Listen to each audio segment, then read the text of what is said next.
চুরির ঘটনায় ফিলিপিন্সের আরসিবিসির বিরুদ্ধে মার্কিন আদালতে বাংলাদেশের মামলা। প্রক্রিয়া দীর্ঘ হলেও টাকা ফিরে পাওয়ার আশা। শুরু হলো ভাষার মাস। বিকেলে অমর একুশে গ্রন্থমেলা উদ্বোধন করবেন প্রধানমন্ত্রী। এখনও সর্বস্তরে বাংলা চালু না হওয়ায় হতাশা, রাজনৈতিক সদিচ্ছার তাগিদ। প্রধানমন্ত্রীর চা চক্রে যোগ দেবে না জানিয়ে গণভবনে ঐক্যফ্রন্টের চিঠি। এই প্রত্যাখ্যান নেতিবাচক রাজনীতির ধারা, মন্তব্য ওবায়দুল কাদেরের।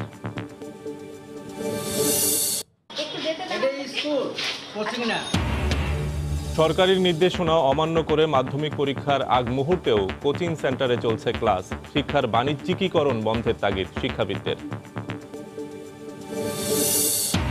এবং এ মাসেই পদ্মা সেতুতে বসতে পারে 7 ও 8 নম্বর স্প্যান। দ্রুত গতিতে এগিয়ে যাচ্ছে কাজ। জুনের মধ্যে সবগুলো পিলার বসানোর পরিকল্পনা।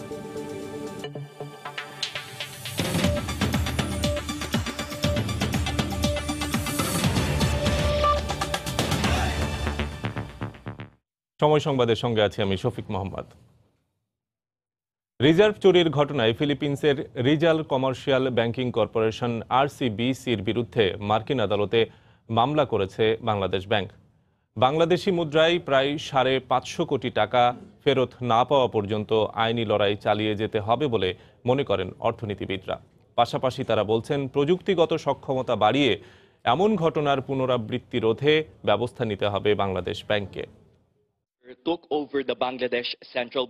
2016 সালের 4 ফেব্রুয়ারি সুইফট কোড জালিয়াতির মাধ্যমে যুক্তরাষ্ট্রের ফেডারেল রিজার্ভ ব্যাংকে রাখা বাংলাদেশ ব্যাংকের 10 কোটি 10 লাখ ডলার চুরি করে হ্যাকাররা। 2 কোটি ডলার শ্রীলঙ্কা থেকে এবং 1 কোটি 46 লাখ ডলার ফিলিপাইনের আদালতের নির্দেশে ফেরত পায় বাংলাদেশ। কিন্তু ফিলিপিন্সের রিজাল কমার্শিয়াল ব্যাংকিং কর্পোরেশনের অ্যাকাউন্ট হয়ে জুয়ার আসরে যাওয়া প্রায় 6.5 কোটি ডলার এখনও পাওয়া যায়নি। এ অবস্থায় 27 জানুয়ারি বাংলাদেশ ব্যাংকের পর্ষদ সভায় আরসিবিসির বিরুদ্ধে মামলার সিদ্ধান্ত অনুমোদিত হয়। সেই রাতেই একজন আইনজীবী সহ বাংলাদেশ ব্যাংকের 4 সদস্যের প্রতিনিধি দল যুক্তরাষ্ট্রের উদ্দেশ্যে রওনা হয়। অবশেষে বাংলাদেশ সময় শুক্রবার ভোরে ম্যানহাটন সাউদার্ন ডিস্ট্রিক্ট আদালতে বাংলাদেশ ব্যাংকের পক্ষে এ মামলা করা হয়। ফিলিপিন্সের আদালত আরসিবিসি ব্যাংকের বিরুদ্ধে রায় দিয়েছে। তাদের সংশ্লিষ্ট একজন কর্মকর্তাকে বেশ বড় সময়ের জন্য তারা জেল দিয়েছে এবং ব্যাংকেও $19 মিলিয়ন তারা ফাইন করেছে। সুতরাং আমার মনে হয় যে এখন যে আমরা মামলাটা করলাম, হয়তো মনে হতে পারে যে একটু বিলম্ব হলো, কিন্তু এটা যে সময়ের মধ্যে 3 বছরের মধ্যে করতে হবে তার মধ্যে মামলাটা করা হয়েছে এবং আরসিবিসি ব্যাংকের বিরুদ্ধে যে রায়টা হয়েছে সে রায়টাও কিন্তু এখানে আমরা যে মামলাটা করেছি সেটাকে আরো শক্তিশালী করবে। মার্কিন ফেডারেল রিজার্ভকে সাথে নিয়ে মামলা পরিচালনায় বাংলাদেশ ব্যাংকে যথেষ্ট কৌশলী হতে হবে বলে মনে করেন এই অর্থনীতিবিদ। আমাদের আইনি যুক্তিগুলোকে আমরা কত শক্তভাবে আমরা সেখানে দেখাতে পারি। আমাদের নিজস্ব গাফিলতি যদি তারা দেখায় তাহলে অবশ্যই এটা দুর্বল হবে মামলাটা। প্রায় 550 কোটি টাকার উপরে এখনো কিন্তু আমাদের এই টাকা এখনো আমরা পাইনি। তো সেইটা যতক্ষণ পর্যন্ত না পাওয়া যাবে ততক্ষণ পর্যন্তই আমাদের এই আইনি লড়াইটা করতে হবে। অন্যদিকে আমাদের যে সিস্টেমগুলোর দুর্বলতার কারণে এটা হতে পারলো, সেটাও আমাদের নিশ্চয়ই প্রয়োজনীয় পদক্ষেপ গ্রহণ করা হচ্ছে বলে আশা করছি। রিজার্ভ চুরির ঘটনায় পরের মাসেই মতিঝিল থানায় একটি মামলা করে বাংলাদেশ ব্যাংক। হরিপদ সাহা, সময় সংবাদ, ঢাকা। আজ শুরু হচ্ছে অমর একুশে গ্রন্থমেলা। বইমেলাকে ঘিরে ঢাকা বিশ্ববিদ্যালয় এলাকা জুড়ে এখন চলছে উৎসবের আমেজ। বিকেল 3টায় প্রধানমন্ত্রী শেখ হাসিনা মেলা উদ্বোধন করবেন। বিকেল 5টার পর মেলা সবার জন্য উন্মুক্ত করে দেয়া হবে। এদিকে প্রাণের মেলাকে কেন্দ্র করে বাংলা একাডেমি, সোহরাওয়ার্দী উদ্যানের বইঘরগুলো এখন পুরোপুরি প্রস্তুত। পুরো ফেব্রুয়ারি মাসব্যাপী প্রতিদিন বিকাল 3টায় শুরু হয়ে মেলা চলবে রাত 8টা পর্যন্ত। তবে সাপ্তাহিক ছুটির দিনগুলোতে মেলা শুরু হবে সকাল 11টায়। এবারের বইমেলাকে নতুন আঙ্গিকে সাজানো হয়েছে। সোহরাওয়ার্দী উদ্যানের পরিসর বাড়িয়ে স্বাধীনতা স্তম্ভ পর্যন্ত নিয়ে যাওয়া হয়েছে। এছাড়াও খোলামেলা পরিবেশ, প্রযুক্তিগত নানা সুবিধা, বিশ্রাম নেওয়ার ব্যবস্থা করা হয়েছে। মেলার নিরাপত্তায় সার্বিক প্রস্তুতি এরই মধ্যে সম্পন্ন করেছে আইনশৃঙ্খলা রক্ষা বাহিনী। এই মুহূর্তে মেলা প্রাঙ্গণে আছেন সহকর্মী রাশেদ বাপ্পি। সরাসরি চলে যাচ্ছি তার কাছে। বাপ্পি, শফিক, আর মাত্র কয়েক ঘন্টার অপেক্ষা। প্রধানমন্ত্রী শেখ হাসিনা বিকেল ৩টায় মেলা উদ্বোধনের পর বরাবরের মতোই পাঠক, লেখক এবং প্রকাশকদের মিলন মেলায় পরিণত হবে অমর একুশে গ্রন্থমেলা। এ নিয়ে সব প্রস্তুতি ইতিমধ্যে সম্পন্ন হয়েছে, তবে এখনো কিন্তু শেষ মুহূর্তের যে কাজগুলো রয়েছে বিভিন্ন স্টলের, সেটি কিন্তু এখনো শেষ হয়নি। প্রতি বছর আমরা দেখি যে মেলা শুরু হওয়ার পরেও কমপক্ষে আরো এক সপ্তাহ সময় লেগে যায় মেলার সার্বিক প্রস্তুতি বা বিভিন্ন স্টলগুলোর কার্যক্রম শেষ করতে। সেটি কিন্তু আমরা এখনো দেখছি, শেষ মুহূর্তের টোকাটুকির কাজ কিন্তু এখনো চলছে। একটু জানিয়ে রাখতে চাই যে মেলার উদ্বোধন করবেন প্রধানমন্ত্রী শেখ হাসিনা বিকেল ৩টায় উদ্বোধনী মঞ্চে। তার পাশে থাকবেন পশ্চিমবঙ্গের প্রখ্যাত কবি শঙ্খ ঘোষ এবং মিশরের লেখক, গবেষক, সাংবাদিক মহসেন আল আরশি। এ মাসেই 2018 সালে বাংলা একাডেমির সাহিত্য পুরস্কার ঘোষণা করা হয়েছে এবং সেই পুরস্কারও কিন্তু তুলে দেবেন প্রধানমন্ত্রী শেখ হাসিনা বিকেলে। এবং সেই প্রস্তুতি কিন্তু বাংলা একাডেমি ইতিমধ্যে সম্পন্ন করেছে। আমি একটু জানিয়ে রাখতে চাই, কিন্তু মেলার পরিধি কিন্তু অনেকটাই বেড়েছে। আপনি জানেন যে মেলার যে বাংলা একাডেমির মূল প্রাঙ্গণ রয়েছে, এরপরে সোহরাওয়ার্দী উদ্যানেও কিন্তু মেলার আয়োজন করা হয়। এবার কিন্তু স্বাধীনতা স্তম্ভ যে রয়েছে, সেই স্বাধীনতা স্তম্ভ পর্যন্ত মেলার পরিধি বাড়ানো হচ্ছে, অর্থাৎ প্রায় 3 লাখ বর্গফুট এলাকা জুড়ে এই মেলার আয়োজন করা হয়েছে এবার। এবং এবার কিন্তু দর্শনার্থী এবং পাঠকদের জন্য যাতে স্বাচ্ছন্দ্যে তারা ঢুকতে পারেন এবং স্বাচ্ছন্দ্যে ঘুরে বেরিয়ে বইয়ের ঘ্রাণ নিতে পারেন, বইয়ের আনন্দটুকু নিতে পারেন, বই কিনতে পারেন, সেই বিষয়টি কিন্তু নিশ্চিত করতে সব ধরনের প্রস্তুতি আমরা দেখতে পাচ্ছি। একটু জানিয়ে রাখতে চাই যে 28 ফেব্রুয়ারি পর্যন্ত কিন্তু মেলা চলবে। ছুটির দিন ছাড়া প্রতিদিন বিকেল 3টা থেকে রাত 9টা পর্যন্ত মেলা প্রাঙ্গণ খোলা থাকবে। এছাড়া ছুটির দিনে বেলা 11টা থেকে রাত 9টা পর্যন্ত এবং 21শে ফেব্রুয়ারি সকাল 8টা থেকে রাত 8টা পর্যন্ত মেলা প্রাঙ্গণ খোলা থাকবে। এবং বরাবরের মতো এবারও কিন্তু শিশু চত্বর করা হয়েছে একই সঙ্গে মূল একাডেমি প্রাঙ্গণে, সেখানে কিন্তু লিটল ম্যাগ চত্বর করা হয়েছে। আমি একটু জানিয়ে রাখতে চাই যে মেলার যে বাংলা একাডেমি প্রাঙ্গণ এবং এই যে সোহরাওয়ার্দী উদ্যান প্রাঙ্গণ, ওই প্রাঙ্গণকে কিন্তু মোট 5টি ভাগে ভাগ করে 5 জন ভাষা শহীদদের স্মরণে কিন্তু নামকরণ করা হয়েছে। এবং সার্বিক প্রস্তুতি বলা যেতে পারে সবই সম্পূর্ণ। এখন শুধুমাত্র অপেক্ষা আনুষ্ঠানিক উদ্বোধনের, অর্থাৎ প্রধানমন্ত্রী শেখ হাসিনা উদ্বোধন করে যাওয়ার পর বিকেল 3টায় তিনি উদ্বোধন করবেন এবং বিকেল 5টা থেকে সর্বসাধারণের জন্য মেলা প্রাঙ্গণ খুলে দেওয়া হবে। অর্থাৎ আমরা আশা করছি যে বিকেল 5টার পর থেকে সর্বসাধারণের যখন মানুষজন প্রবেশ করবেন তখন কানায় কানায় পরিপূর্ণ হয়ে যাবে এই মেলা প্রাঙ্গণ এবং পাঠক, লেখক এবং প্রকাশকদের মিলন মেলায় পরিণত হবে অমর একুশে গ্রন্থ মেলা। শফিক, এই ছিল আমার কাছে মেলা প্রাঙ্গণ থেকে সবশেষ খবর। অমর একুশে গ্রন্থমেলার সবশেষ প্রস্তুতির খবর জানাচ্ছিলেন সহকর্মী রাশেদ বাপ্পি। অনলাইন অ্যাক্টিভিস্টদের হত্যা চেষ্টার পরিকল্পনার সঙ্গে যুক্ত জঙ্গি সংগঠন আনসারুল্লাহ বাংলা টিমের 4 সক্রিয় সদস্যকে আটক করেছে র্যাব। সকালে রাজধানীর কারওয়ান বাজারে র্যাবের মিডিয়া সেন্টারে সংস্থাটির আইন ও গণমাধ্যম শাখার পরিচালক কমান্ডার মুফতি মাহমুদ খান সাংবাদিকদের এ তথ্য জানান। ব্রিফিংয়ে তিনি আরও জানান, নিষিদ্ধ সংগঠন আনসারুল্লাহ বাংলা টিম আবার হওয়ার চেষ্টা করছে। তারা আবার পুনরায় সংগঠিত হওয়ার চেষ্টা করছে এবং সংগঠিত হওয়ার যে সকল উপাদানগুলি প্রয়োজন সেগুলির কিছুটা সিমটম আমরা পাচ্ছি যে তারা প্রশিক্ষণের জন্য জায়গা দখল করছে, 2-1টা মিশনের জন্য লোক প্রেরণ করেছে, অর্থ সংগ্রহ করছে, অস্ত্র এবং গোলাবারুদ সংগ্রহ করছে। এবিটি যেহেতু একটু অর্গানাইজড হচ্ছে এবং তারা বিভিন্নভাবে চেষ্টা করছে এবং তাদের আরেকটি মূল উদ্দেশ্য হচ্ছে জসিমউদ্দিন রাহমানিকে মুক্ত করা এবং এই মুক্ত করার অংশ হিসেবে তারা আইনি প্রক্রিয়া এবং অন্য যে কোনো প্রক্রিয়ায় তারা চাচ্ছে যে জসিমউদ্দিন রাহমানিকে জেলখানা থেকে মুক্ত করা। প্রধানমন্ত্রীর আমন্ত্রণে চা চক্রে যোগ দেবে না জানিয়ে আনুষ্ঠানিকভাবে চিঠি দিয়েছে জাতীয় ঐক্যফ্রন্ট। সকালে চিঠি নিয়ে জাহাঙ্গীর আলম মিন্টুর নেতৃত্বে 4 সদস্যের প্রতিনিধি দল গণভবনে যান। এর আগে গতকাল জোটের স্টিয়ারিং কমিটির বৈঠকে প্রধানমন্ত্রীর চায়ের দাওয়াত প্রত্যাখ্যান করেন ঐক্যফ্রন্টের শীর্ষ নেতারা। একাদশ জাতীয় সংসদ নির্বাচনে কারচুপির নানা অভিযোগ তুলে শপথ নেননি ঐক্যফ্রন্টের নির্বাচিত সদস্যরা। এর আগে গত 26 জানুয়ারি জোটের নেতাদের চা চক্রের আমন্ত্রণ জানান প্রধানমন্ত্রী শেখ হাসিনা। প্রধানমন্ত্রীর চা চক্রের আহ্বান প্রত্যাখ্যান বিএনপির নেতিবাচক রাজনীতির ধারা বলে মন্তব্য করেছেন আওয়ামী লীগের সাধারণ সম্পাদক ওবায়দুল কাদের। সকালে ধানমন্ডিতে দলীয় সভাপতির কার্যালয়ে তিনি একথা বলেন। তিনি বলেন, বিএনপি সংখ্যায় কম হলেও সংসদে তাদের জোরালো ভূমিকা রাখার সুযোগ রয়েছে, সেখান থেকেও তারা আন্দোলন গড়ে তুলতে পারে বলে মন্তব্য করেন ওবায়দুল কাদের। প্রধানমন্ত্রীর আমন্ত্রণে না যাওয়া এটাও তাদের নেতিবাচক যে পুরনো যে মানসিকতা, সে মানসিকতারই বহিঃপ্রকাশ এবং ধারাবাহিকতা। এটা গণতন্ত্রের জন্য, তাদের নিজেদের অস্তিত্বের জন্য অশুভ। এবং বিএনপি এখন খাদের কিনারে, তারা খাদেই পতিত হবে। 8 জন যদি সংসদে জোরালো ভাষা যুক্তি তর্ক দিয়ে তারা কথা বলে, আমার মনে হয় সেটা তারা তাদের সংসদের ভেতরেও একটা আন্দোলন তারা গড়ে তুলতে পারবে।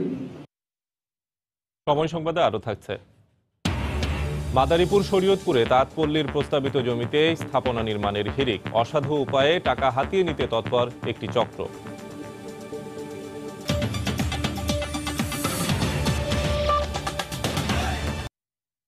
কাল সারা দেশে শুরু হচ্ছে এসএসসি ও সমমানের পরীক্ষা, কিন্তু মন্ত্রণালয়ের নির্দেশনা অমান্য করেই এখনো নামি বেনামি কিছু কোচিং সেন্টার অব্যাহত রেখেছে তাদের কার্যক্রম। তাদের দাবি, কোচিং সেন্টার বন্ধ রাখা মানে শিক্ষার্থীদের পড়ালেখা বন্ধ রাখা। শিক্ষাবিদরা বলছেন, শিক্ষাকে বাণিজ্যিকীকরণ করেছে কোচিং সেন্টার, যা সংবিধান পরিপন্থী। পিঙ্কি আক্তারের রিপোর্ট। ঘড়ির কাঁটায় রাত 8টা। রাজধানীর বিভিন্ন এলাকার অলিগলির কোচিং সেন্টার থেকে সন্তানকে কোচিং করিয়ে নিজেদের কাঁধে ব্যাগ চেপে বাড়ি ফিরছেন অভিভাবকরা। এই কোচিং সেন্টারে ঢুকতেই বেগ পেতে হয় আমাদের। সময় সংবাদের উপস্থিতি টের পেয়ে দ্রুত কোচিং করতে আসা শিক্ষার্থীদের ছুটি দিয়ে দেয় কোচিং কর্তৃপক্ষ। পরে নিজেরাও সটকে পড়েন। মুহূর্তেই ফাঁকা হয়ে যায় কোচিং সেন্টারটি। 3য় তলায় শিক্ষার্থী থাকা সত্ত্বেও সেখানে তালা ঝুলিয়ে রাখা হয়েছে। কোচিং সেন্টারে রয়েছে একাধিক দরজা। কোচিং বন্ধে সরকারের নির্দেশ অমান্য করে এসএসসি পরীক্ষার একদিন আগেও প্রশাসনের চোখ ফাঁকি দিয়েই রাজধানীর অনেক কোচিং সেন্টারই তাদের কার্যক্রম চালিয়ে যাচ্ছে। গার্ডিয়ানজন জানে বাচ্চাটা আসলে ভালো এডুকেশন পাচ্ছে না প্রতিষ্ঠান থেকে, মারুফ সাহেব ভালো জানে, তার কাছে যাই। এই কারণে আমার কাছে আসতে চাই, বিনিময়ে আমার সংসারটা চলার একটা ব্যবস্থা। একটা জিনিস শিখতে যাচ্ছে সেটা বন্ধ করে দিচ্ছে, তো এটা তো ঠিক না। আর ভালো ফলাফলের জন্য পাল্লা দিতে অভিভাবকরাও অনেকটা লুকিয়েই সন্তানকে কোচিংয়ে নিয়ে আসছে, পাছে কিছুতেই মিস না হয় সোনার হরিণ A+। আমাদের কোচিং সেন্টার তো বন্ধ দেয়নি, আমরা নিয়ে এসে দিচ্ছি। আমি অ্যাকচুয়ালি জানি না, আমি আজকেই ফার্স্ট আসছি। ক্লাসে পড়ায় কিন্তু তেমন ভালো করে গাইড দিতে পারে না স্যাররা। তুমি কোশ্চেন করো না ক্লাসে? কোশ্চেন করলেও স্যাররা এইভাবে হালকা বুঝিয়ে ছেড়ে দেয়। শিক্ষা মানুষের মৌলিক অধিকার, যা বর্তমানে বাণিজ্য, আর এজন্য কোচিং সেন্টারকে অনেকটা দায়ী বলে মনে করছেন শিক্ষাবিদরা। সংবিধানে তো বলা আছে যে সবার জন্য মৌলিক শিক্ষা নিশ্চিত করা রাষ্ট্রের দায়িত্ব। আমাদের রাজনৈতিক নেতৃত্ব প্রতিশ্রুতিবদ্ধ যে সকল নাগরিকের জন্য সমমানের শিক্ষা তারা দেবার চেষ্টা করবেন। সেই জায়গায় রাষ্ট্র কেন পিছিয়ে যাবে? কেন কোচিং সেন্টার জায়গা দখল করবে? এদিকে কোচিং বাণিজ্য বন্ধের নির্দেশনা চেয়ে করা 5টি রিটের ওপর আগামী 7 ফেব্রুয়ারি রায় ধার্য করেছেন আদালত। বর্তমানে কোচিং নামক ব্যাধিতে আক্রান্ত শিক্ষক, শিক্ষার্থী, এমনকি অভিভাবকও, যে কারণে কোচিং বন্ধে সরকারের নানা পদক্ষেপকে ব্যর্থ করে এ বাণিজ্য এখনো সচল রয়েছে বলে মনে করছেন বিশেষজ্ঞরা। পিঙ্কি আক্তার, সময় সংবাদ, ঢাকা। পদ্মা সেতুর নির্মাণ কাজের অগ্রগতি নিয়ে প্রতি মাসের 1 তারিখে আমরা বিশেষ রিপোর্ট প্রচার করে থাকি। এরই ধারাবাহিকতায় আজ থাকছে সেতুর স্প্যান বসানোর অগ্রগতির খবর। চলতি মাসেই পদ্মা সেতুতে যোগ করা হতে পারে আরও 2টি স্প্যান। নদীর জাজিরা প্রান্তে আগের 6টি স্প্যানের সঙ্গে বসতে পারে 7 ও 8 নম্বর স্প্যান। এজন্য শতভাগ প্রস্তুত করে তোলা হচ্ছে 34 এবং 25 নম্বর পিলার। এছাড়া নকশা জটিলতা কেটে যাওয়ায় সেতুর কাজের এখন আগের চেয়ে কয়েক গুণ গতি আসবে বলে আশা করছেন প্রকল্প সংশ্লিষ্টরা। সাইফুল ইসলামের ছবিতে এহসান জুয়েলের রিপোর্ট। দুই প্রান্ত মিলিয়ে প্রায় 9.5 কিলোমিটারের পদ্মা সেতু। নদীতে থাকা 6.15 কিলোমিটারের মধ্যে বর্তমানে দৃশ্যমান প্রায় 1 কিলোমিটার সেতু। পুরো নদী জুড়ে চলছে মহাযজ্ঞ। 42টি পিলারের মধ্যে এখন পর্যন্ত কাজ ধরা হয়েছে 37টির। এর মধ্যে পুরো কাজ শেষ হয়েছে 18টির, আরও 11টির কাজ শেষের দিকে। যে 5টি পিলারের কাজ এখনও শুরু করা যায়নি, শিগগিরই সেগুলোর কাজও ধরা হবে। আগে অন্য পিলারগুলো নকশা জটিলতার সমাধান হলেও আটকে ছিল 6 ও 7 নম্বর। সেটাও কেটে যাওয়ার পর এ দুটি পিলারেও এখন চলছে কাজ। জুনের মধ্যে সবগুলো পিলার বসানোর পরিকল্পনা সংশ্লিষ্টদের। পাইল ড্রাইভিং বার্জ, এটাকে এক জায়গায় স্থির করা খুব ডিফিকাল্ট, কারেন্ট এত বেশি হয়, সেই জন্য এদিক থেকে মাওয়ার দিক থেকে প্রথম মডিউল এটা কাজ করা যায় নাই, যদিও ছবিতে দেখবেন যে অনেকগুলো পিয়ার কিন্তু রেডি হয়ে গেছে। যে আশা করি এটা এই আগামী কয়েক মাসে অনেক উল্লেখযোগ্য অগ্রগতি হবে। 18টি পিলার নদীতে দৃশ্যমান হলেও স্পেন বসানোর সংখ্যা সে তুলনায় কম, কারণ একটি মডিউলের 6টি পিলার একসাথে না বসলে সেখানে বিচ্ছিন্নভাবে স্পেন বসানোর সুযোগ নেই। এসের মতো প্ল্যানে এই একটা, তার মানে একটা ডিফাইন্ড জিওমেট্রি, তার মধ্যে আবার ভার্টিক্যাল একটা স্লোপ আছে, এভরি ট্রাস ডিফাইন্ড জিওমেট্রি। এটা কোনোভাবে এক ট্রাসে অন্যখানে বসানো যায় কি না এটা আলোচনা হচ্ছে এখন, বাট এখন পর্যন্ত আছে যে এটা সম্ভব না। একটা মডিউল শেষ করে ওখানে বসাই দেব, মাঝখানে বিচ্ছিন্ন হয়ে বসাই দেওয়া যাবে না। এটা হলো আমাদের 1 নম্বর প্রিপারেশন, যেটা বললেন। সেকেন্ড হলো স্প্যান তৈরি করা। চায়নাতে 150 মিটার বানাইতে গেলে আমাদের সুবিধা হতো, বাট ট্রান্সপোর্ট। জাজিরা প্রান্তে আগের 6টির সাথে সপ্তম স্পেন বসানোর জন্য এখন প্রস্তুত 35 নম্বর পিলার। 90 ভাগের বেশি কাজ শেষ হয়েছে 34 নম্বর পিলারেরও। এই পর্যন্ত প্রকল্পের কাজ 72 ভাগ, মূল সেতুর কাজ শেষ হয়েছে 63 ভাগ। নকশা জটিলতা কেটে যাওয়ার পর অনেক কিছু এখন খুব দ্রুত ঘটবে। কোনো মাসে একটি, কোনো মাসে 2টি করে স্পেন যোগ করা সম্ভব হবে। আর ক্রমবর্ধমান এই পদ্মা সেতু বিশ্বের বুকে জানান দেবে বাংলাদেশের সক্ষমতার গল্প, যে গল্পে মিশে থাকবে অসংখ্য চ্যালেঞ্জ আর স্বপ্নের বুনন। এহসান জুয়েল, সময় সংবাদ, জাজিরা, শরীয়তপুর। বন্দরনগরী চট্টগ্রামে যানজট নিরসনে নির্মিত ফ্লাইওভারে এবার টোল বসাতে যাচ্ছে সিডিএ। ফ্লাইওভারের রক্ষণাবেক্ষণ ব্যয় মেটাতে এই উদ্যোগ বলে জানিয়েছে সিডিএ চেয়ারম্যান। এই সিদ্ধান্তে ক্ষোভ প্রকাশ করে ব্যবহারকারীরা বলছেন, এতে নগরীতে যানজট না কমে বরং বাড়বে। আশরাফুল আল মামুনের ক্যামেরায় শফিকুল আলমের রিপোর্ট। দীর্ঘ যানজটে নাকাল ছিল বাণিজ্যিক নগরী চট্টগ্রাম। ঘন্টার পর ঘন্টা আটকে থেকে চরম দুর্ভোগে পড়তে হতো নগরবাসীকে। এমন বাস্তবতায় যানজট থেকে রেহাই দিতে নগরীতে 4টি ফ্লাইওভার নির্মাণ করে সিডিএ। এতে দুর্বিষহ যানজট থেকে কিছুটা রক্ষা পায় নগরবাসী।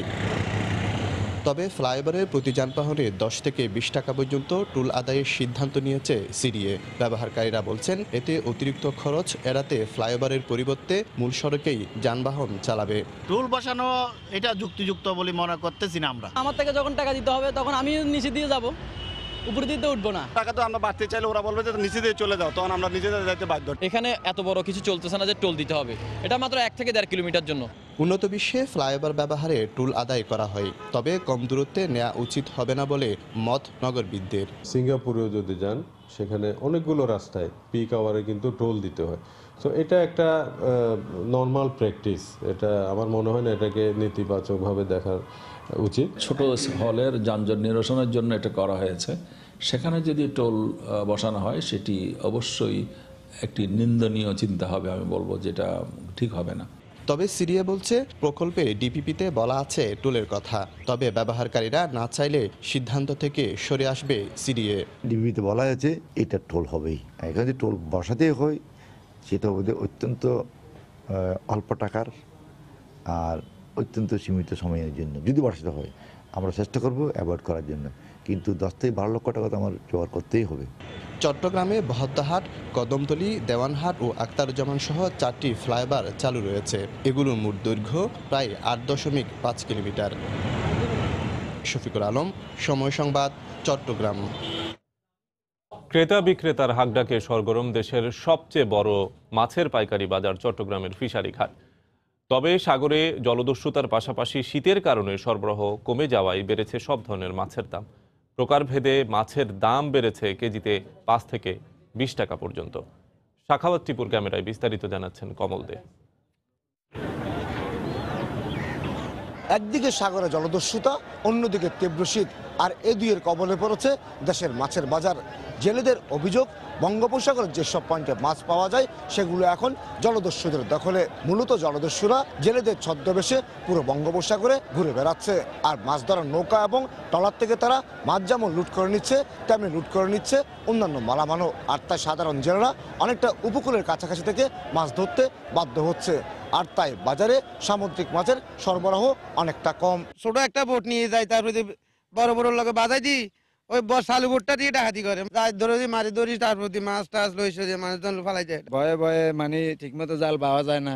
অন্যান্য বছর যেভাবে মানে শীতের মৌসুমে ইলিশ মাছ অন্যান্য প্রজাতির সাগরের মাছ থাকে জলদূষণের কারণে এবার মাছটা তুলনামূলক অনেক কম। শীতের কারণে বেড়ে গেছে দেশীয় মাছের দামও, কারণ যোগান কম। মূলত বাংলাদেশের সাতক্ষীরা, যশোর, খুলনা এবং ময়মনসিংহ থেকেই চট্টগ্রামে মাছের যোগান আসে, কিন্তু শীতের কারণে মাছ পাওয়া যাচ্ছে না বলে দামও বেড়েছে কেজি প্রতি 5 থেকে 20 টাকা পর্যন্ত। বড় সাইজের ইলিশ মাছ আজ বিক্রি হচ্ছে 700 থেকে 800 টাকা ধরে, অথচ গত সপ্তাহে এই মাছ বিক্রি হয়েছিল 600 টাকা ধরে। মোটামুটি মাছের আমদানি একটু কম, যেহেতু প্রচন্ড শীত পড়তেছে সে কারণে মাছ আমদানি কম, কিন্তু সারা বাংলাদেশ থেকে মাছ আসতেছে। লাল কোরান বিক্রি হচ্ছে 600 টাকা, 550, 600। এই যে বেঙ্গাফল এটা হলো 380 থেকে 400। ইলিশ মাছ এগুলো চাঁদপুরের মাছ, নোয়াখালীর মাছ কম, যার জন্য মাছের একটু সামান্য দাম বেশি, আর মাছের হিসাবে মাছের চাহিদা কম, যার জন্য এখন 700-800 টাকা বিক্রি হয়। চট্টগ্রামের এই পাইকারি বাজারে প্রতিদিন অন্তত 500 মেট্রিক টনের বেশি মাছ বিক্রি হয়, কিন্তু মাছের সরবরাহ কম থাকায় এটি তা 250 থেকে 300 মেট্রিক টনে নেমে এসেছে। চট্টগ্রামের ফিশারিঘাট থেকে কমল দে, সময় সংবাদ। মন্তালে এগিয়ে চলছে স্বপ্নের পদ্মা সেতু। এই মেগা প্রকল্পের অংশ হিসেবে বাংলাদেশ তাঁত শিল্প বোর্ডের আওতায় মাদারীপুর এবং শরীয়তপুরের সীমানায় 120 একর জমিতে হতে যাচ্ছে শেখ হাসিনা তাঁতপল্লী। এই সুযোগে সরকারি টাকা হাতিয়ে নিতে প্রস্তাবিত খালি জমিতে শত শত ঘরবাড়ি এবং স্থাপনা নির্মাণের হিড়িক পড়েছে। এ ব্যাপারে ব্যবস্থা নেওয়ার আশ্বাস দিয়েছে জেলা প্রশাসন। মাদারীপুর থেকে সঞ্জয় কর্মকার অভিজিতের পাঠানো তথ্য ও শাহাদাত আকানের তোলা ছবিতে রিপোর্ট। স্বপ্নের পদ্মা সেতুকে ঘিরে মাদারীপুর ও শরীয়তপুরের বিভিন্ন এলাকায় গড়ে উঠেছে মেগা প্রকল্প। এরই অংশ হিসেবে শেখ হাসিনা তাঁতপল্লী নির্মাণ করতে যাচ্ছে সরকার।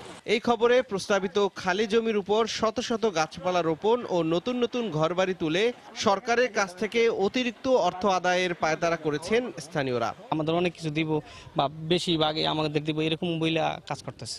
এই শতকরা 90% আছে মনে করেন যে বাইরের লোক, এটা আমাদের গ্রামের না, বাইরের লোক উঠাচ্ছে, তাদের জায়গা আছে তারা উঠাচ্ছে, কিন্তু আমাদের গ্রামের যেটা প্রয়োজন আমরা সেটা উঠেছি। সাব রেজিস্ট্রি সুবিধে কিছু জায়গা জমি এরা কিনা তারাও এখানে গড়দর তুলছে। 5 ভাইয়ের ঘর আছে 2টা, লাগবে 5টা, এই জন্য ঘর উঠাইতে পারছি আমরা। দালাল বলতে হলে নাডুবার লোকেরা তারা বিল পেয়েছে, তারাই দিয়ে পুরান ঘর উঠতেছে, নতুন ঘর উঠতেছে ভাঙ্গা ভাঙ্গা। ক্ষতিপূরণের সরকারি বাড়তি টাকার অর্ধেক পাবে জমির মালিক, আর বাকি অর্ধেক পাবে টাকা বিনিয়োগকারী।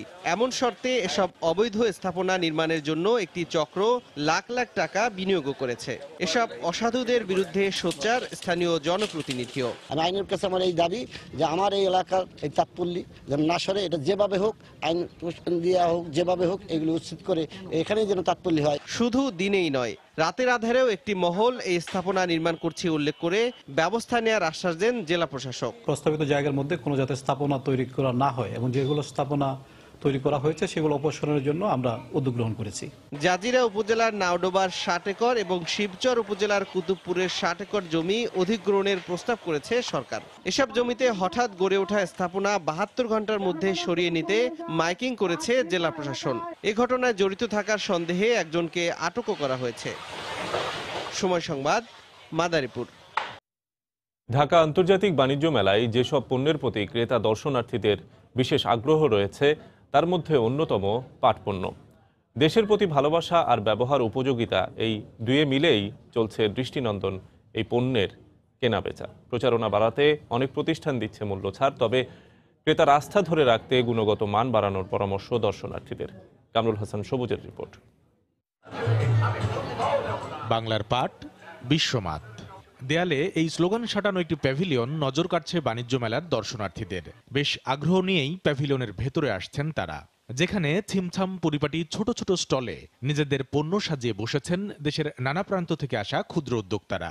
এখানে মিলছে নানা কাজে ব্যবহার উপযোগী ব্যাগ, পার্টস, জুটনের তৈরি ওড়না, চাদর, জুতো, টেবিল ডাইনিং, ফ্লোর ম্যাট ও খেলনা সামগ্রী।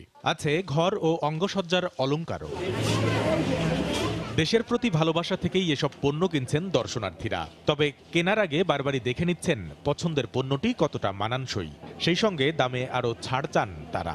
It's really nice. পুতুল টুতুল এগুলো তো অ্যাট্রাক্ট করে, কিন্তু এগুলোকে আরেকটু ডেভেলপ করা দরকার। ডিজাইন, মেয়ের জন্য স্কুল ব্যাগ, আমার ব্যবহারের জন্য একটা ব্যাগ, ওর মার ব্যবহারের জন্য একটা পাটের bag.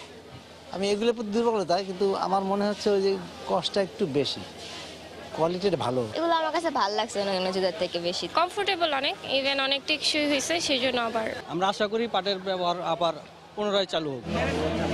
Jute diversification promotion centre জেডিপিসির এই প্যাভিলিয়নের বিক্রেতারা জানালেন, দু একটি ছাড়া সব স্টলেই বেচাকেনা চলছে প্রত্যাশা মতো। মেলার শেষ দিকে বিক্রি বাড়বে বলেও আশা তাদের। পার্স ব্যাগ, মোবাইল ব্যাগ, তারপরে school bag, college bag, official bag, lunch bag career খুব ভালো চলছে। রেঞ্জ 500-600, আবার এরকম পার্টি ব্যাগগুলো 1200। ম্যাক্সিমাম আমরা এক্সপোর্ট করে থাকি, লোকালি চালার জন্য দেখতে চেষ্টা করতেছি যে কিছু চালানো যায় কিনা। আইটেমের সাইজ ওয়ারে দাম আছে আর কি, আর বড়গুলো মিনিমাম 600-6500 টাকা। সারা ভালো পাচ্ছি আমরা, প্রাইস 200 থেকে দেখা গেছে 800। দেশে বিদেশে পাটজাত পণ্যের বাজার সম্প্রসারণে সরকারকে গবেষণার পরিসর বাড়ানোর পরামর্শ ক্রেতা দর্শনার্থীদের। কামরুল হাসান সবুজ, সময় সংবাদ, ঢাকা। উত্তরের রংপুর দিনাজপুর অঞ্চলের 4টি স্থলবন্দরই এখন একমুখী আমদানি নির্ভর। বিধি নিষেধের নিচে চাপা পড়েছে রপ্তানি বাণিজ্যের সম্ভাবনা। তবে 6 মাসের মধ্যে প্রাপ্তিযোগের আভাস দিলেন নতুন বাণিজ্যমন্ত্রী। রতন সরকারের রিপোর্ট। নবীনতম কুড়িগ্রামের সোনাহাটও এখন পূর্ণাঙ্গ ও অত্যাধুনিক স্থলবন্দর। দিনাজপুরের হিলি, লালমনিরহাটের বুড়িমারি, পঞ্চগড়ের বাংলাবান্ধার উন্নয়ন আগেই হয়েছে, কিন্তু ওপারের ব্যবস্থাপনা বাংলাদেশের ব্যবসায়ীদের জন্য সহায়ক নয় এমন অভিযোগ রপ্তানিকারকদের। সেখানে পণ্যের মান যাচাইয়ের ব্যবস্থা না থাকায় বাংলাদেশের রপ্তানি পণ্য গ্রহণ করে না ভারত। তার উপর এসব বন্দর দিয়ে রপ্তানি করা যায় মাত্র 15টি পণ্য। ভারতীয় সাইডে যে সমস্ত সমস্যাগুলো আছে, দ্বিপাক্ষিক বৈঠকের মাধ্যমে এই সমস্যাগুলো সমাধান করে আমাদের এই হিলিকে এক্সপোর্টের দিক থেকে স্বাবলম্বী করে তুলবে বলে আমি আশা করি। যদি আমরা এক্সপোর্টটাকে বাড়াতে পারি তাহলে সরকার ডলার পাবে, তাতে সরকারের লাভবান হবে এবং আমাদের এখানে সিএনএফ বা কর্ম যারা আছে তারা সবাই লাভবান হবে। ভারত ছাড়াও নেপাল, ভুটানে বাংলাদেশের রপ্তানি বাণিজ্য সম্ভাবনাময়। এর প্রতিবন্ধকতা দ্রুত দূর করার দাবি দীর্ঘদিনের। নানা ছলছুতায় নানা কথা বলে আমাদের পণ্যকে তারা ভারতের বাজারে প্রবেশ করতে নিষেধ করছে, ফলে একটা বিরাট বাণিজ্যের বৈষম্য গড়ে উঠছে। এটা যদি দ্রুত সমাধান করা যায় তো এই অঞ্চলের যে বাণিজ্যের, বাংলাদেশের ভারত বাণিজ্যের যে বৈষম্য কমে আসবে। সরকারের যে ইম্বাকোটা আছে পণ্য রপ্তানির ক্ষেত্রে, এই ইম্বাকোটা তুলে ধরা উচিত, না হলে শুধু বেনাপোল হয়ে এই মাল ভারতে এবং নেপালে, ভুটানও পৌঁছানো অনেক কঠিন ব্যাপার। তবে আশার কথা, বন্দর কেন্দ্রিক সমস্যাগুলোর বেশিরভাগই আগামী 6 মাসের মধ্যে সমাধানের প্রতিশ্রুতি দিয়েছেন নতুন বাণিজ্যমন্ত্রী। আমরা ব্যবসা বান্ধব একটা করতে চাই।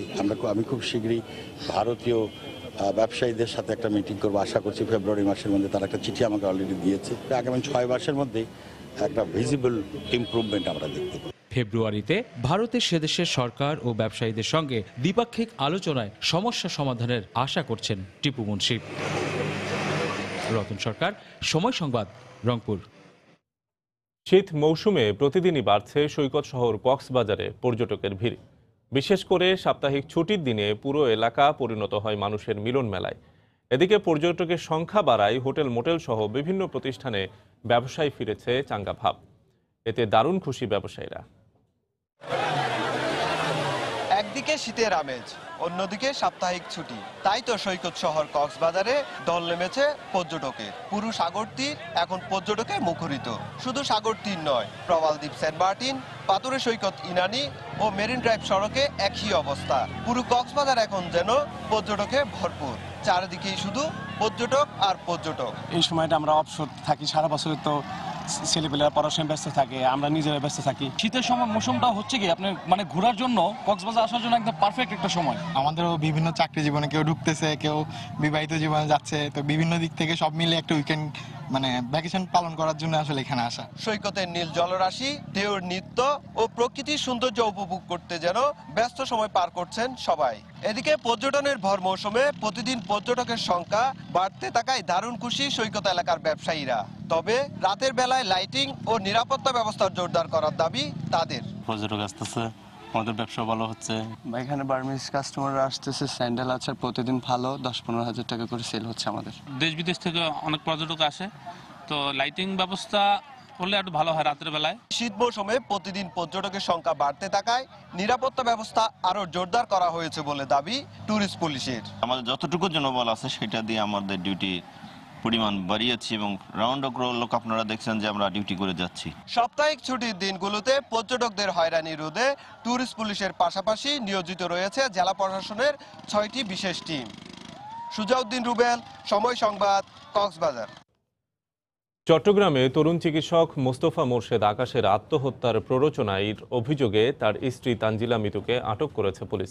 গতকাল মধ্যরাতে নগরীর নন্দনকানন এলাকায় এক আত্মীয়ের বাসা থেকে তাকে আটক করা হয়। পুলিশ জানায়, পারিবারিক নানা বিষয়ে বুধবার মধ্যরাতে স্বামী স্ত্রীর ঝগড়া হয়। ঝগড়ার এক পর্যায়ে মিতুর বাবা এসে তাকে নিয়ে যায়। এরপরই ডাক্তার আকাশ শরীরে বিষাক্ত ইঞ্জেকশন পুশ করে আত্মহত্যা করেন। তার আগে নিজের পরিণতির জন্য স্ত্রী ডাক্তার মিতু এবং শাশুড়িকে দায়ী করে ফেসবুকে পোস্ট দেন। তার এই পোস্ট সামাজিক যোগাযোগ মাধ্যমে আলোচনার জন্ম দেয়। তবে আকাশের পরিবারের পক্ষ থেকে এখনো কোনো অভিযোগ জানানো হয়নি বলে জানিয়েছে পুলিশ। তার স্ত্রীর বিভিন্ন জনের সাথে তার এক্সট্রা ম্যারিটাল অ্যাফেয়ার্স সংক্রান্ত বিষয় নিয়ে তারা অভিযোগ করে যে তাদের সাথে তার স্ত্রীর বিভিন্ন সময় তাদের দাম্পত্য কলহের কারণে তাদের মধ্যে মনোমালিন্য চলছিল। 31শে জানুয়ারি হঠাৎ করে তাদের মধ্যে তাদের বাসায়, বিশেষ আকাশের বাসায় ঝগড়া শুরু হলে তাদের মধ্যে কিছু হাতাহাতি হয়। এক পর্যায়ে ওই মিতু বাসা থেকে বের হয়ে যায় এবং তার বাবা তাকে নিয়ে যায়। এর পরপরই ডাক্তার আকাশ তার নিজের বেডরুমের সংলগ্ন বাথরুমে গিয়ে তার হাতে ইনজেকশন পুশ করে এবং তিনি অসুস্থ হয়ে পড়লে তাকে চিটাগং মেডিকেলে নিয়ে গেলে কর্তব্যরত ডাক্তার তাকে মৃত ঘোষণা করে। এদিকে সন্ধ্যায় দ্বিতীয় ম্যাচে চিটাগং ভাইকিংসের মুখোমুখি হবে সিলেট সিক্সার্স। এ পর্যায়ে শীর্ষ সংবাদ জানিয়ে দিচ্ছি আরেকবার। রিজার্ভ চুরির ঘটনায় ফিলিপিন্সের আরসিবিসির বিরুদ্ধে মার্কিন আদালতে বাংলাদেশের মামলা। প্রক্রিয়া দীর্ঘ হলেও টাকা ফিরে পাওয়ার আশা।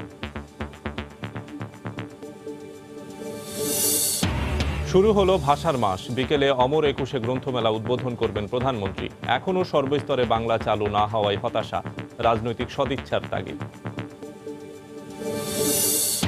প্রধানমন্ত্রীর চা চক্রে যোগ দেবে না জানিয়ে গণভবনে ঐক্যফ্রন্টের চিঠি। এ প্রত্যাখ্যান নেতিবাচক রাজনীতির ধারা, মন্তব্য ওবায়দুল কাদেরের।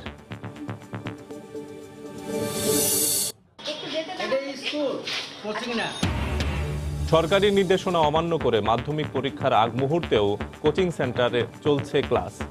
শিক্ষার বাণিজ্যিকীকরণ বন্ধের তাগিদ শিক্ষাবিদদের। এবং এ মাসেই পদ্মা সেতুতে বসতে পারে 7 ও 8 নম্বর স্প্যান। দ্রুত গতিতে এগিয়ে যাচ্ছে কাজ।